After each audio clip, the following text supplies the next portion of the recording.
a man vanished while chasing his dream of riding a motorcycle from Chicago to Africa.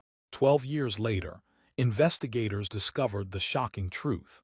Everything they thought they knew about his disappearance was a lie. What they found would expose one of the most elaborate criminal schemes in international smuggling history. Jake Morrison was the kind of man who turned impossible dreams into reality. At 28, this Chicago native had already ridden his custom Harley-Davidson through all 48 continental states, documenting every mile on his popular travel blog, Road Without Borders. His apartment walls were covered with maps, route plans, and photographs from adventures that most people only fantasized about. But Jake had one dream that seemed truly impossible: riding his motorcycle from Chicago to Cape Town, South Africa. Not flying there and renting a bike, actually riding overland through 3 continents, crossing oceans only when absolutely necessary. His friends thought he was crazy. His family begged him to reconsider. But Jake had already begun the meticulous planning that had made his previous adventures successful. He spent 2 years researching routes, studying international shipping regulations, and building relationships with motorcycle clubs across 2 continents. Jake's custom-built Harley wasn't just a bike, it was a technological marvel. He'd installed GPS tracking, satellite communication systems, and hidden storage compartments for emergency supplies. Every bolt, every modification was documented in detailed blog posts that attracted thousands of followers eager to live vicariously through his adventures. In March 2009, Jake announced his departure date, April 15th. The route was ambitious but carefully planned. He would ride from Chicago through the southern United States, down through Mexico and Central America to Panama. From there, he'd ship the bike to Spain, ride through Europe and down through Africa to his ultimate destination. The night before his departure, Jake posted a video message to his followers. "This isn't just about the ride. It's about proving that, with enough planning and determination, you can connect any 2 points on Earth. See you on the other side." What none of his 50,000 followers knew was that Jake Morrison was about to disappear forever. Jake's departure from Chicago on April 15th, 2009, was everything his followers expected. Dozens of fellow bikers escorted him to the city limits, honking horns and waving flags. His blog updates were frequent and detailed, showing stunning photographs of American highways, small-town diners and scenic campgrounds. For the first month, everything went perfectly according to plan. Jake's GPS tracker showed steady progress south. His blog posts came regularly, and his phone calls home reassured his worried parents that their son was safe and happy. The updates painted a picture of a man living his dream. He wrote about helpful strangers in Texas who invited him for dinner, spectacular sunsets in Arizona, and the camaraderie of fellow travelers he met along the way. His photographs showed him grinning beside his bike, in front of famous landmarks, exactly what his followers expected to see. But as Jake entered Mexico in late May, his updates began to change subtly. The posts became less frequent, the photographs less detailed. He claimed he was dealing with complicated border procedures and shipping logistics for the next phase of his journey. His last major blog post came from Puerto Vallarta on June 8, 2009. Jake wrote enthusiastically about finding a shipping company willing to transport his bike to Valencia, Spain. He included photographs of himself at the port, seemingly excited about the next phase of his adventure. "Tomorrow, my baby gets loaded onto a cargo ship," he wrote while she's crossing the Atlantic. "I'll be flying to Spain to prepare for the European leg of the journey. This is where the real adventure begins."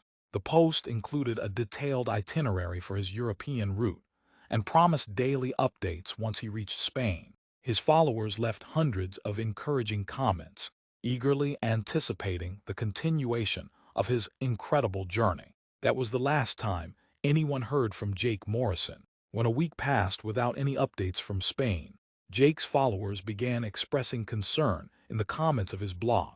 Where were the promised photos of his bike being unloaded in Valencia? Why hadn't he posted anything about his flight or his arrival in Europe? Jake's girlfriend, Sarah Chen, was the first to sound the alarm. She called his parents on June 18th, explaining that Jake had missed their scheduled video call for the first time in 2 months. His phone went straight to voicemail, his social media accounts showed no activity, and his GPS tracker had gone dark. Jake's father, Robert Morrison, immediately contacted the U.S. Embassy in Madrid. But when embassy officials investigated, they discovered something troubling. There was no record of Jake Morrison entering Spain. Immigration had no stamp in his passport. Airlines had no record of his flight. And the shipping company in Puerto Vallarta claimed they had never heard of him. Robert flew to Mexico immediately, hiring a local private investigator named Carlos Mendez to help search for his son. What they discovered was even more disturbing. The hotel where Jake claimed to be staying had no record of his registration. The port authorities had no documentation of his bike being shipped anywhere. It was as if Jake Morrison had simply vanished into thin air. The local police were sympathetic but realistic. Americans disappeared in Mexico regularly, sometimes by choice, sometimes not, without evidence of foul play. There was little they could do. The case was filed as a missing person report and essentially forgotten. But Jake's family refused to give up. They hired private investigators, contacted motorcycle clubs across Mexico and Europe, and even consulted psychics. Nothing produced any leads. As months turned into years, most people assumed Jake had either been killed by criminals or had simply chosen to disappear and start a new life. His blog remained online as a memorial, his last post frozen in time like a digital gravestone. Detective Maria Santos of the Chicago Police Department inherited Jake Morrison's file in 2019, 10 years after his disappearance. Santos specialized in cold cases, applying modern investigative techniques to cases that had stalled using older methods. What immediately struck Santos was how meticulously documented Jake's journey had been, right up until it wasn't. She began analyzing his digital footprint with tools that hadn't been available in 2009, looking for patterns that earlier investigators might have missed. The breakthrough came when Santos examined the metadata of Jake's blog posts. While his earlier posts showed genuine GPS coordinates matching his claimed locations, something strange happened with his final posts from Mexico. The metadata revealed that several posts had been scheduled in advance and published automatically, even though they appeared to be written in real time. Even more suspicious was Jake's social media activity. While his public posts suggested he was excited about his journey, his private messages told a different story. In encrypted communications with several contacts, Jake had used coded language that suggested he was involved in something far more complex than a motorcycle adventure. Santos contacted Carlos Mendez, the Mexican private investigator who had worked on the case 10 years earlier. Mendez had never stopped looking for Jake, and over the years, he developed some troubling theories about what might have really happened. There were too many inconsistencies. Mendez told Santos during their video call. Jake claimed to be at places where no one remembered seeing him. His bike was supposedly being shipped, but no shipping company had any record. It was like he was creating a fictional version of his trip. Working together, Santos and Mendez began reconstructing Jake's actual movements during his final weeks in Mexico. Using cell phone tower data, credit card records, and surveillance footage from businesses along the coast, they discovered that Jake had been meeting regularly with a group of men who weren't motorcycle enthusiasts or fellow travelers. These men were involved in something that would shock everyone who thought they knew Jake Morrison. The men Jake had been meeting in Puerto Vallarta weren't random locals or fellow travelers. They were members of an international smuggling network that had been under investigation by multiple law enforcement agencies for years. Detective Santos coordinated with Interpol and discovered that Jake's disappearance coincided with a major disruption in the smuggling of conflict, diamonds from Africa to North America. For months leading up to Jake's vanishing, intelligence agencies had been tracking a sophisticated operation that used legitimate businesses and travelers as cover for moving millions of dollars worth of illegal gems. But the most shocking discovery came when Santos examined Jake's financial records more carefully. In the months before his trip, Jake had received several large payments from shell companies that investigators now knew were fronts for the smuggling operation. These payments were disguised as sponsorship deals for his blog and motorcycle modifications. Jake Morrison hadn't been an innocent traveler who stumbled into danger. He had been a willing participant in an international criminal enterprise. The evidence suggested that Jake's entire motorcycle journey had been a carefully constructed cover story. While his followers believed he was pursuing his dream of riding to Africa, he was actually establishing a network of contacts and safe houses that would be used to move stolen diamonds from African war zones to wealthy collectors in the United States. His custom motorcycle, with its hidden storage compartments and sophisticated communication equipment, wasn't designed for adventure travel. It was designed for smuggling. But if Jake was a criminal, what had happened to him? Had he been killed by his partners? Had he fled with a fortune in stolen diamonds? The investigation was about to take another shocking turn. Carlos Mendez had never stopped investigating the case in Mexico, and in 2021, he received a tip that would change everything. A former dock worker at Puerto Vallarta claimed to have information about what really happened to the American biker who disappeared 12 years earlier. The dock worker's name was Miguel Santos, and his story was almost too incredible to believe. He claimed that in June 2009, he had been paid handsomely to help Jake Morrison hide something in an abandoned shipping container in the port's storage yard. Miguel had kept quiet for 12 years, afraid of retaliation from the dangerous men Jake had been working with. But now, with most of those men dead or in prison, he was finally ready to talk. The American wasn't shipping his motorcycle anywhere, Miguel told Carlos Mendez during their clandestine meeting. He was hiding something in container 7743. Said he'd be back for it someday, but he never came. Mendez immediately contacted Detective Santos, and within days, they had obtained a warrant to search the container. What they found inside would rewrite everything anyone thought they knew about Jake Morrison's disappearance. The container appeared empty at first glance, filled only with rusted machinery and old shipping materials.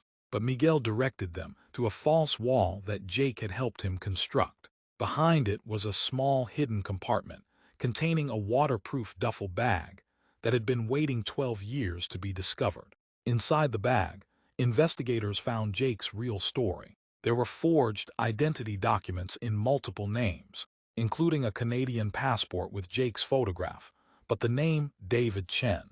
There were detailed maps of diamond mining regions in the Democratic Republic of Congo, with handwritten notes about security procedures and corruption networks. Most shocking of all was a thumb drive containing hundreds of files, photographs, videos, financial records, and encrypted communications that documented Jake's involvement in a smuggling operation worth over $50 million. But it was the final item in the bag that left everyone speechless. A handwritten letter addressed to Jake's parents, dated June 10, 2009, 2 days after his last public blog post. Jake's letter to his parents was a devastating confession that explained everything. Mom and Dad, if you're reading this, it means I'm either dead or I've successfully disappeared forever. Either way, I'm sorry for the pain I'm about to cause you.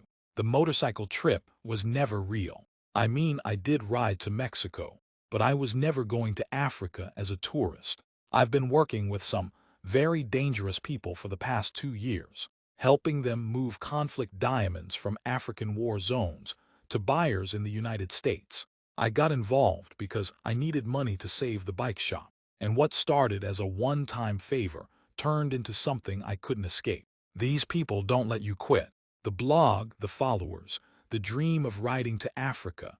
It was all a cover story to explain my travels and the money I was making. I thought I was smart enough to play their game and get out clean, but I was wrong. By the time you read this, I'll either be dead or living under a new identity somewhere you'll never find me. I can't tell you which, because even I don't know yet. What I do know is that Jake Morrison has to disappear forever. I'm leaving evidence of everything I've done on the thumb drive in this bag. Maybe someday it will help catch the people who destroyed so many lives, including mine. Maybe it will help bring some justice to the families affected by the wars these diamonds funded. I know you'll never forgive me, and you shouldn't. I chose this life, and now I have to live with the consequences. Please try to remember the son you raised, not the criminal I became. All my love, Jake. The letter was signed and dated, with a postscript that chilled investigators. If I survive the next 48 hours, Jake Morrison will be dead anyway. David Chen has a boat waiting. Jake's confession letter and the evidence on the thumb drive exposed a criminal network that spanned 4 continents. The files contained detailed records of diamond smuggling operations, corrupt officials who had been bribed, and violence committed to maintain the network's operations. Detective Santos coordinated with law enforcement agencies around the world to act on Jake's evidence. Within months, dozens of arrests were made in the United States, Mexico, Spain, and several African countries. The investigation led to the recovery of millions of dollars in stolen diamonds and the disruption of funding for several armed conflicts. But the central question remained: what had happened to Jake Morrison? The evidence suggested 3 possibilities. Jake might have been killed by his criminal associates when they discovered he was documenting their activities. He might have successfully assumed his new identity as David Chen and escaped to start a new life. Or he might have been caught between law enforcement and criminals, dying in the crossfire of forces he could no longer control. Carlos Mendez focused his investigation on the boat Jake had mentioned in his letter. Port records from June 2009 showed that a 40-foot fishing vessel named Segunda Oportunidad, Second Chance, had left Puerto Vallarta on June 11th, with 3 passengers listed as fishing tourists. The boat had never returned to port. Mexican Coast Guard records showed that the Segunda Oportunidad had been found drifting empty 200 miles off the coast 3 weeks later. There were signs of violence on board, bloodstains, bullet holes, and evidence of a struggle. But no bodies were ever found. The boat's owner, Captain Eduardo Vaz, had been connected to smuggling operations for years, but had never been successfully prosecuted. Vaz and his crew were presumed dead, along with their mysterious passengers. One of those passengers had almost certainly been Jake Morrison. For Jake's parents, the truth was both devastating and liberating. Robert Morrison told reporters, "For 12 years, we hoped our son was alive somewhere, maybe with amnesia or held against his will. Learning that he was a criminal breaks our hearts, but at least we finally know what happened." Jake's girlfriend Sarah had moved on years earlier, marrying and starting a family, but she released a statement saying, "The Jake I loved was real, even if his life became a lie. I'm grateful for the good memories and glad his family finally has answers." The evidence Jake left behind helped prosecutors secure convictions in cases involving blood diamonds that had funded conflicts, killing hundreds of thousands of people. In an ironic twist, his documentation of the criminal network probably saved more lives than his smuggling activities had destroyed. Jake's travel blog remained online, but with a new introduction explaining the truth about his journey. His thousands of followers were shocked to learn that the adventure they had followed so closely was actually an elaborate criminal cover story. The motorcycle Jake claimed to be shipping to Spain was found in a garage in Guadalajara, Mexico, where it had been stored for 12 years. It was exactly as he had described it, a technological marvel with hidden compartments and communication equipment. But instead of carrying camping gear and travel supplies, those compartments had been designed to smuggle diamonds. Jake Morrison's case became a textbook example of how social media and digital technology could be manipulated to create false narratives. Law enforcement agencies now train investigators to look for the same digital inconsistencies that Detective Santos discovered. The case also highlighted the sophisticated methods used by international smuggling networks to recruit seemingly ordinary people. Jake's transformation from small business owner to international criminal showed how financial desperation could lead good people down dark paths. But perhaps the most important legacy was the impact of Jake's evidence on the global diamond trade. The prosecutions resulting from his documentation led to stronger regulations and oversight that made it much harder for conflict diamonds to enter legitimate markets. Today, a memorial foundation established by Jake's parents works to educate young people about the real human cost of conflict minerals. They use Jake's story as a cautionary tale about how criminal organizations prey on people facing financial difficulties. Detective Santos, who solved the case that had puzzled investigators for 12 years, reflected on its significance. Jake Morrison made terrible choices, but in the end, he tried to do the right thing.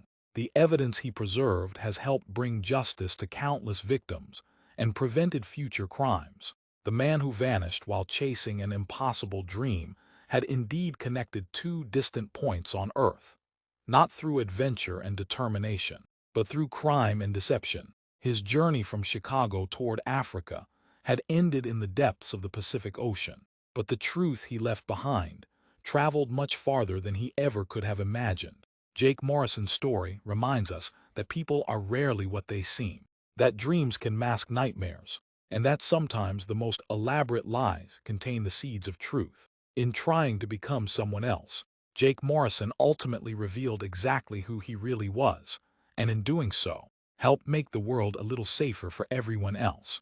What's your thoughts about this story? Share your point of view on the comment section, and do not forget to like, share the video and subscribe to SELECTA Stories for more true crime mysteries.